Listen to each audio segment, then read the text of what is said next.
Saludos, bienvenidos. Hoy nos acompaña Juan José López Castro, capitán de la Unidad de la Policía Judicial de la Guardia Civil de Ourense. Con él vamos a hablar de diferentes cuestiones. Bienvenido. Muchas gracias. Probablemente la Operación Vodka haya sido, o sea, una de las de mayor envergadura o mayor relevancia por la actividad delictiva en la que se centraba, ¿no? La operación sigue abierta. Sí, es una investigación que se inició a finales del año 22, se judicializó aproximadamente en marzo del pasado año y sí, todavía es una operación que podemos decir que sigue viva. Entre detenidos e investigados se ha puesto a disposición judicial a 11 personas y sigue abierta esta operación. Entre esas personas que se ponían a disposición judicial, lo que le choca a quienes no están habituados al ámbito policial es que quedaban en libertad. ¿Eso qué significa? Es una actuación procesal. Hay que indicar que estas personas que han sido puestas a disposición judicial en calidad de detenidos tienen en vigor una serie de medidas cautelares y la instrucción sigue viva. En este sentido, pues yo quiero poner de manifiesto o poner en valor pues, el trabajo que realiza no solamente el fiscal antidrogas, que también, sino la instructora. Nosotros confiamos plenamente en que la instrucción va a continuar con todas las garantías, como no puede ser de otra manera, pero también con todo el rigor. En el caso de que esto llegue a juicio oral y quede acreditado desde un punto de vista judicial la participación de estas personas en los hechos objeto de investigación, la responsabilidad no es menor, estamos hablando de penas graves. Hablamos de una operación que sorprendía también por su envergadura y en la que se llevaba trabajando muchos meses, que continúa viva y que tiene un centro importante en Ourense. Sí, sí. Las organizaciones que en su momento, en los años 80, estaban operando, nada tienen que ver con las organizaciones dedicadas al tráfico de drogas de hoy en día, ¿no?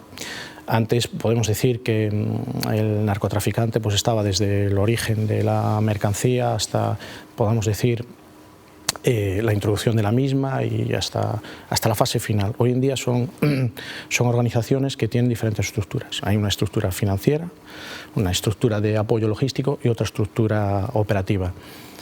Podemos decir que Galicia pues, es un centro, de alguna manera, es un enclave logístico pues, oportuno. Está cerca de Portugal, la construcción de estas embarcaciones nosotros las hemos detectado en el norte de Portugal, por tanto el enclave es relativamente cerca, lo que facilita los desplazamientos y bueno, se dedicaban principalmente pues, aparte de blanquear el dinero que nosotros creemos que procedía de tráfico de drogas, toda vez que existe diversas personas que se han puesto de manifiesto a lo largo de la investigación, incluso sociedades en las cuales tienen vinculación o bien antecedentes policiales o bien de otro tipo de antecedentes judiciales por condenas de tráfico de drogas, incluso de blanqueo.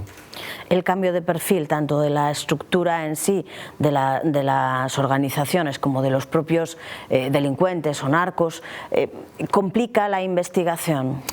Sí, es mucho más laboriosa, porque ellos intentan pues, de manera opaca, por ejemplo, adquirir piezas relacionadas con la construcción de estas embarcaciones, ¿no?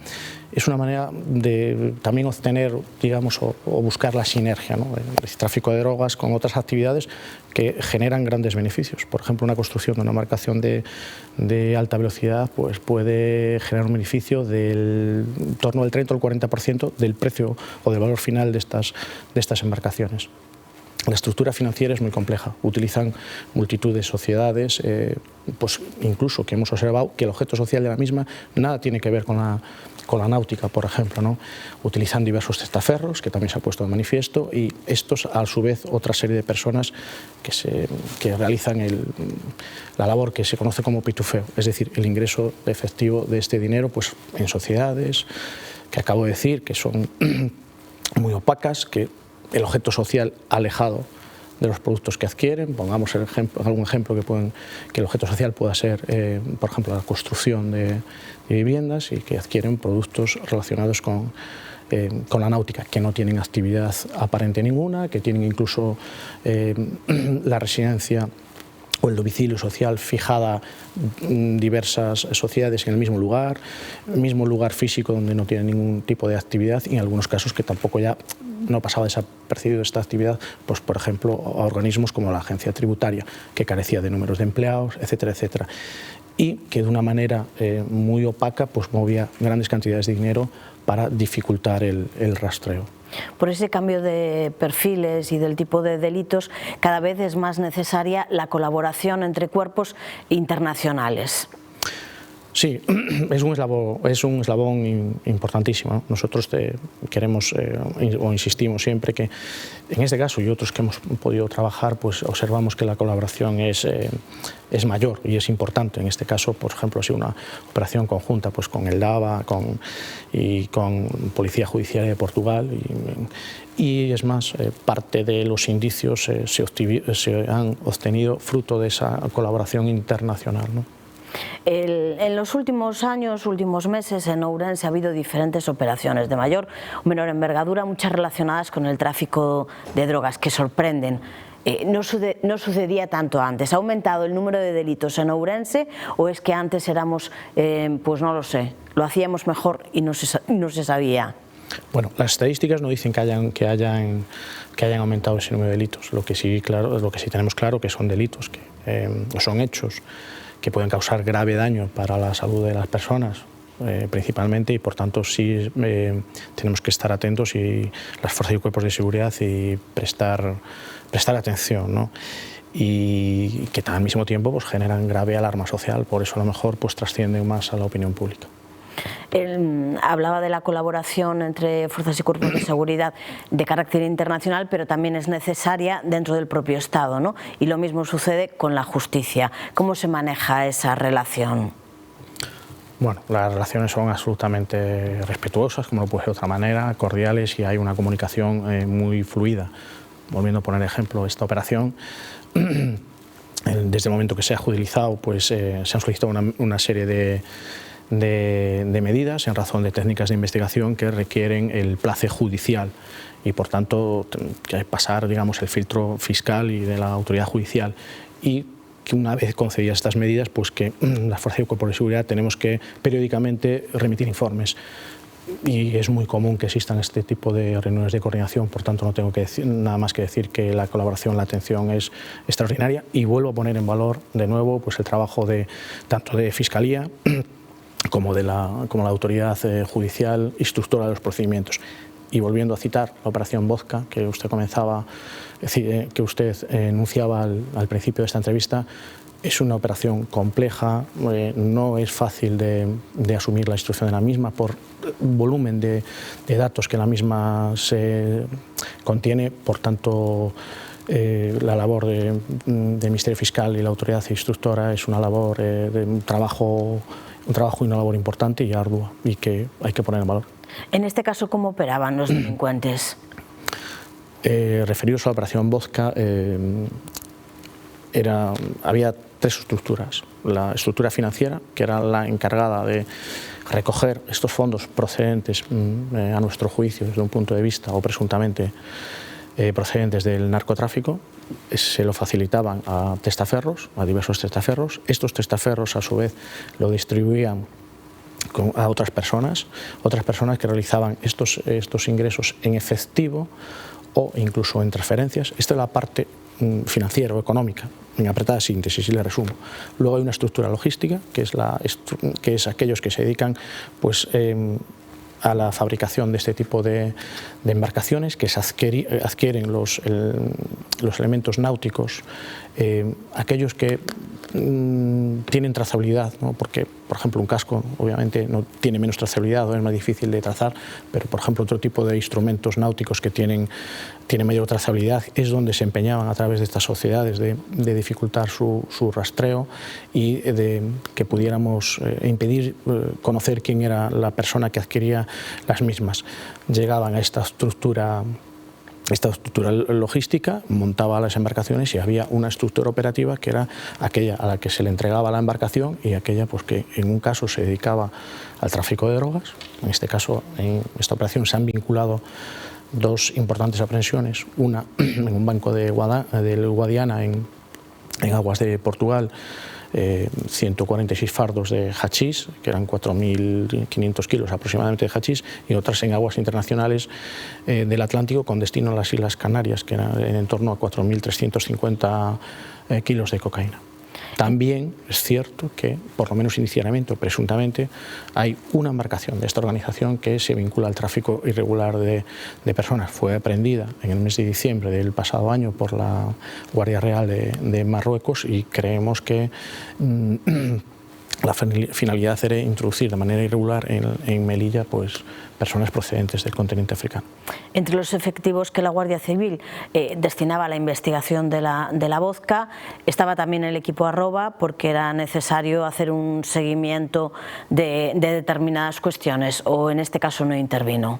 Bueno, el equipo Arroba interviene en multitud de operaciones, son sinergias que por supuesto nosotros tenemos que aprovechar, y hoy el uso de las nuevas tecnologías de la información y de la comunicación es algo recurrente y donde es un equipo con una especialización avanzada y por supuesto que su colaboración digamos que es imprescindible en esta y en otras muchas operaciones. Nacía el equipo Arroba, si no me confundo, en 2021 y desde entonces el número de delitos que se producen en el ámbito, en el espectro digital, internet, online, ha ido aumentando progresivamente. La carga de trabajo tiene que ser extraordinaria. Las estadísticas desde el 16 en el ámbito cibercriminalidad hasta la actual, es decir, en apenas 8 años, refieren que este tipo de infracciones penales han aumentado un 500%, y particularmente después de la pandemia. Nosotros, si lo referimos a las estadísticas del año 23, tenemos que poner de manifiesto, y en esto quiero poner en valor el trabajo de los compañeros, no solamente del equipo, de los equipos Arroba, que también, sino de aquellos que digamos que son la punta de lanza contra la lucha de este tipo de infracciones y de otras, que son los puestos territoriales, que son las unidades que reciben en primera instancia las denuncias. El año pasado pudimos revertir esta tendencia ascendente, toda vez que observamos una reducción pues, en torno a 12 puntos de las infracciones penales relacionadas con cibercriminalidad. Podemos decir que en torno al 20% de las infracciones penales de la comandancia, competencia de la comandancia de la Guardia Civil de Ourense, es decir, 1 de cada 5, ahora mismo es relacionada con el ámbito cibercriminalidad. Podemos dividirlo. Estamos hablando de un número de 1.000 infracciones aproximadamente, referidas al año 23, al pasado año. Podemos hablar de dos grupos especialmente en zona de riesgo. Una son los mayores por el desconocimiento que tienen y otra precisamente los menores por los peligros que implica la red, ¿no? Sí, son colectivos vulnerables, ¿no? Los menores son más confiados y los mayores en muchos casos tienen menos formación para poder enfrentarse a este tipo de ingenierías sociales que rodean a las estafas principalmente, que son los principales fraudes que estamos detectando. En el ámbito ciber el 90% son estafas o fraudes online. En los últimos días conocíamos una que afectaba al Banco Santander. No sé si tiene repercusión en Ourense, si ha habido alguna denuncia aquí.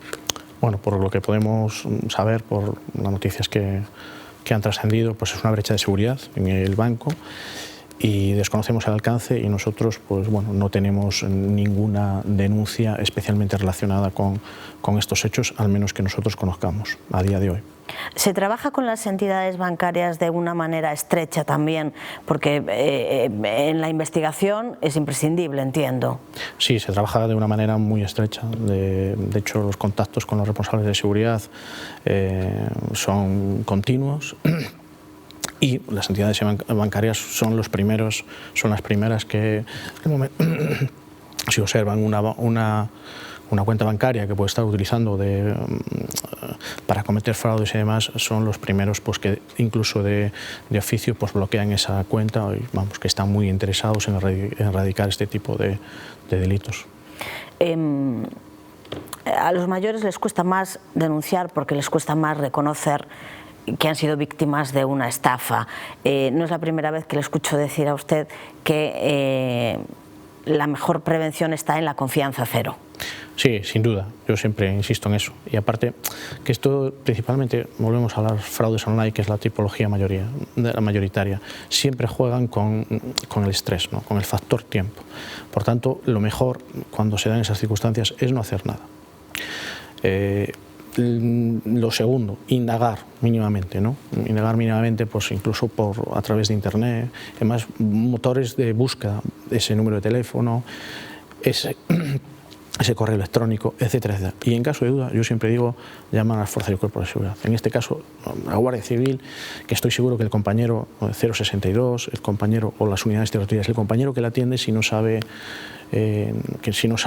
dar respuesta a lo que le plantea el ciudadano, estoy seguro que quien les atienda pues le dará traslado a un compañero de especialización avanzada que estoy seguro que le podrá orientar. Pero la confianza tiene que ser cero.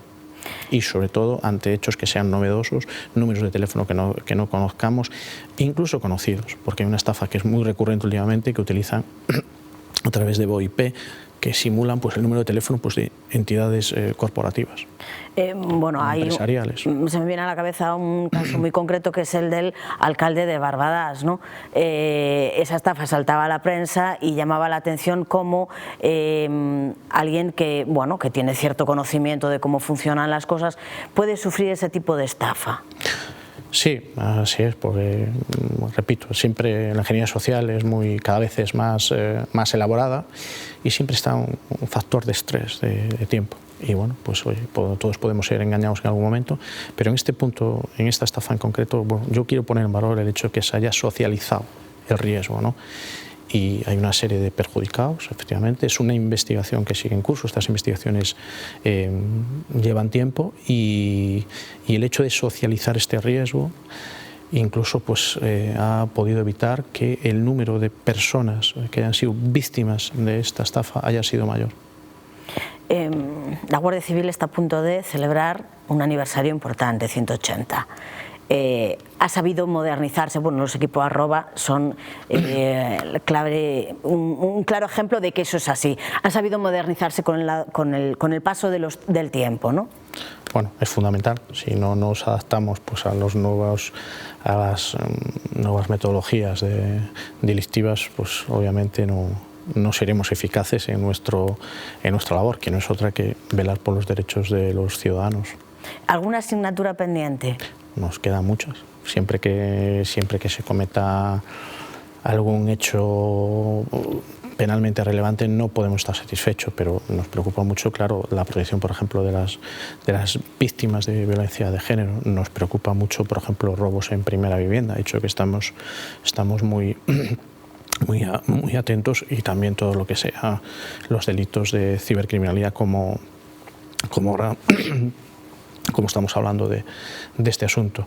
Y bueno, cada vez la ingeniería social es más elevada, cada vez hay herramientas que los ciberdelincuentes utilizan, como por ejemplo pueden remotamente controlar nuestro teléfono. De hecho, recientemente tenemos una estafa en este sentido, vinculada al control remoto de un terminal telefónico, pues que a través de esta metodología pues, se han hecho de manera fraudulenta con 22.000 euros de la persona que ha sido víctima de este ataque. ¿Eso sucedía en Ourense? Sí, esto sucede recientemente, la semana pasada. Una videollamada a través de un número de una entidad corporativa bancaria, y le dicen que está sufriendo su cuenta diversos ataques, ¿no? Le piden que instale una aplicación conocida incluso, que lo que permite es controlar de manera remota el terminal. Le piden a esta persona que entre en su banca electrónica, y en el momento que entre en su banca electrónica, pues bloquean la pantalla de la víctima, y ahí pues lo que le realizan son diversas transferencias por aproximadamente un importe de 22.000 euros. Primero anulan diversas transferencias y a la víctima le llegan mensajes de que los cargos han quedado anulados, esas transferencias, pero posteriormente consuman el hecho punible, que no es otro de fraudulentamente apoderarse pues, del patrimonio de la víctima. En ese caso, ¿la prevención o se podría haber evitado? Sí, vamos a ver, no es lo normal que una entidad bancaria se ponga en contacto con usted diciendo que ha sufrido este tipo de ataque y sobre todo que tiene que entrar, volvemos al factor estrés temporal, que tiene que acceder a su banca electrónica y demás. Nunca una entidad bancaria le va a pedir las claves para acceder a su banca electrónica. En este sentido, vuelvo a insistir que lo mejor es no hacer nada. En caso de persistir alguna duda, llamar a su entidad bancaria, a los teléfonos de contacto, incluso 24 horas de la entidad bancaria, si no, llamar a la Guardia Civil. Capitán, un placer. Muchísimas gracias por acompañarnos hoy aquí. Muchas gracias, muy amable.